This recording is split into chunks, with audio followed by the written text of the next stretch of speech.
So, selling a car is not always the easiest thing. I have this car, 2010 Nissan Altima, and it's making this really annoying noise when you drive at low speeds. Cha-ching, cha-ching, cha-ching.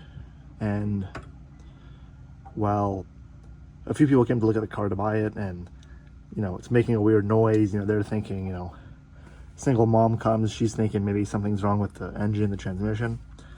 Turns out this is all it is. So at low speeds, this is just bouncing around. That's all it is.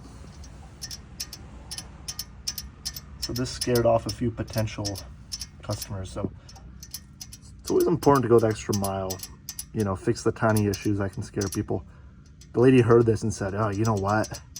Something's broken. Of course, I don't know either, right? I'm not gonna promise her nothing's wrong with it. And sure enough, this is all it is. So, yeah,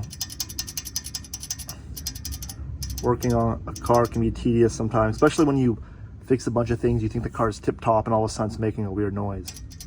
It turns out it's just a loose cotter pin. So we're gonna get this replaced and fix that problem.